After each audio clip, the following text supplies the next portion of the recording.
Assalamu alaikum wa rahmatullahi wa barakatuh. Welcome to Scattered Pearls with myself, Yusuf Ravat. Today we discuss, inshallah, WhatsApp. We're just over 2 billion users of this application worldwide. WhatsApp has become one of the most used applications in the entire world. It has the average user opening up this application approximately 25 to 27 times a day. It has transformed our lives in many ways, on an educational front, on a social front, even on a religious front. It has transformed our lives. So many people have been motivated. Some have even changed their lives through WhatsApp. So I'm not going to give you a bayan or a discourse today on what WhatsApp is, but rather how as a Muslim we should navigate ourselves on WhatsApp to effectively become productive on this application. So yes, we can use it, but we can use it to aid us and to benefit our year after, or we could use it to destroy our year after. The choice is ours. So the first aspect we're going to discuss about WhatsApp, and that is time. Allah subhanahu wa ta'ala himself takes an oath on time, and we all know the verse, wal asr. Allah subhanahu wa ta'ala takes an oath on time. We have to ask ourselves the very hard hitting question: how much of my time gets wasted on this application? Now we can sing a song of how much we use it and how much benefit there is, but we're not talking about that. Right now we're speaking, let's be honest. In terms of WhatsApp, do I waste time or not? If I'm wasting time, I need to start curbing myself. I need to start restricting myself. I need to start limiting myself. You would find a habit in many people. They don't use WhatsApp the whole day and night. You would see them online at certain periods. So yes, I need to communicate with the world, but whatever else I'm doing, I need to focus on that as well. So what happens? We try to multitask. So I'm talking to the wife, or she's talking to me rather, and I'm busy with my phone, and she leaves it for 1 minute, she leaves it for 2 minutes, for 3 minutes. After 4 minutes, she asks, but what am I speaking about? You're like, oh, no, I just has one message I had to reply to, right? So immediately she catches you. The Prophet ﷺ, when he spoke to someone, he gave them his full concentration and attention. In fact, the Shama'il teaches us that he turned to them. If he wanted to speak to someone on his right, he would turn to the right. If it was on the left, he would turn to the left. This is the due attention we have to give to a person who is speaking to us. So with WhatsApp, what happens is we try to multitask, but our attention goes. Similarly, sometimes we are driving. And whilst we are driving, what happens? We are texting, right? So once a police was driving next to me, and he was on a motorcycle, and he pulled me off. And the first thing I told him, I said, you know what, have mercy on me. So he told me something which stuck with me till today. He said, why should I have mercy on you when you do not have mercy on yourself? You are endangering your life as well as the lives of others, but you expect me to have mercy on you. So time, yes, we shouldn't be wasting time on our phone when we are in the company of valuable people. When you're on a dinner table, leave your phone far away. Your family will never tell you or scold at you that you are busy with the phone. Work is meant to be done at work. In the past it used to be emails, but the computer was fixed in your office. That's why your work stayed at home. Yes, I'm not denying WhatsApp has made many things easy for us in terms of our work. But what happened? It's also brought work onto the table. It's also brought work into the bedroom. And the other day I saw one post. It's even brought work into the bathroom. That whilst we are in the toilet, Allah subhanahu wa ta'ala save all of us a place of filth. We are busy with work. We are busy chatting and talking to people. So if we do not restrict ourselves, we do not ban ourselves, we are going to waste a lot of time, and sometimes very, very valuable time on WhatsApp. Last aspect on time, and that is saving time. On WhatsApp, there's a feature called a voice note. Some of us might not be very comfortable with it, but once you get used to it, you get used to it. Instead of typing a long message which takes you so long, you can voice note. Sometimes you call a person and they don't take the call, but you need to leave an urgent message, you voice note. Sometimes you just want to communicate with the person much faster. Or if you're driving and you don't want to hold your phone and you don't want to be distracted, you click the voice note button, you leave it one side, you record the entire voice note and you send it. We can even save time via WhatsApp. That's the first aspect.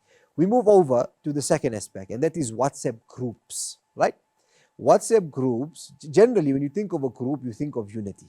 But unfortunately, you would find many people leaving WhatsApp groups. Why?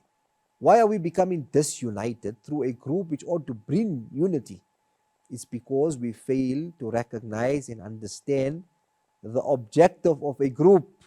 If you have a group for security, means it's only meant for security reasons. If you have a group for family, means it's only for family related issues. We go and spam all the WhatsApp groups, and then people get irritated and people can't tolerate for too long, and eventually they start leaving. The Prophet ﷺ said, learn your nasab, your lineage. It will help you in increasing your family ties.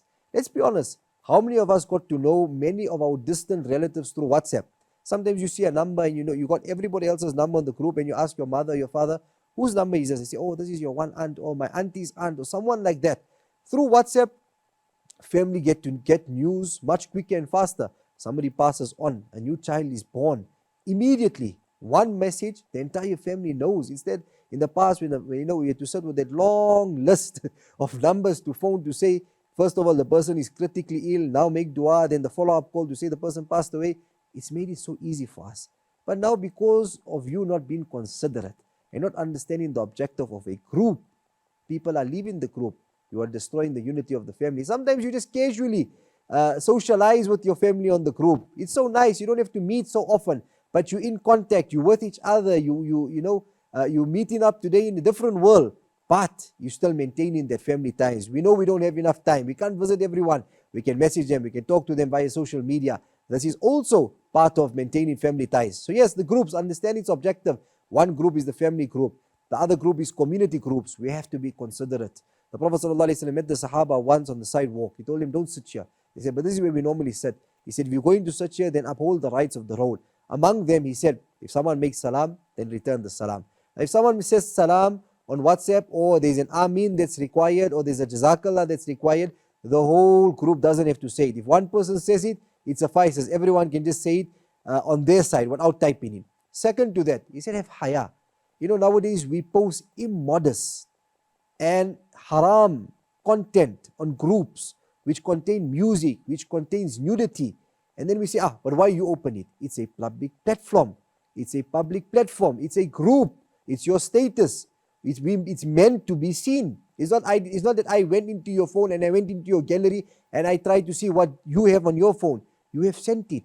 You are sending things which are haram.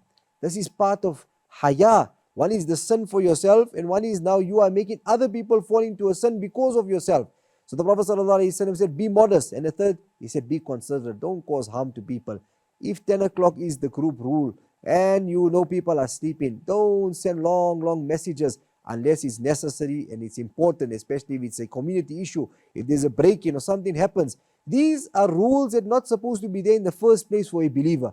Believers have ethics. Believers have akhlaq. Believers have consideration. This is very, very, very important for us as believers. So yes, the group must bring unity. We spoke about family. We spoke about community groups. The last one we speak about is motivational groups. There are many groups which have motivation in it. Either you will have a lecture group, or you will have qira'ah groups, or you will have nasheed groups, all motivating you in your deen.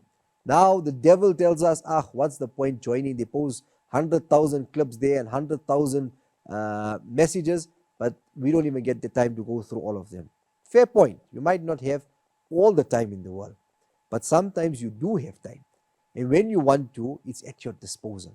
You go for a Jumu'ah lecture, you listen to that speaker for 15 or 20 minutes, but the moment you leave the masjid, on a lecture group, you would find 20 other lectures. Perhaps your famous orator's lecture will be there whilst you're in the car, whilst going to work, whilst you are free. You can listen to it. Join these groups. You have a setting on WhatsApp which says that you don't have to have automatic downloads, so no one will be taking up all your data. When you want to download it, it's just there. You don't have to go and look. It's, now I have to look, where I'm going to look. Come to seasonal times in the life of a believer, Hajj, Muharram, etc.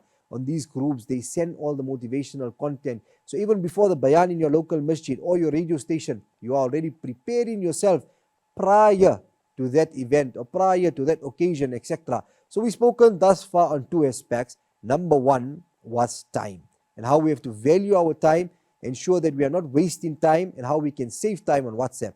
Number two, we spoke on groups. That's another feature on WhatsApp, and how we have to understand the objective of the group, how we should be, and our attitude should be towards family groups, towards community groups, and towards motivational groups. We continue this discussion after the break. Stay tuned.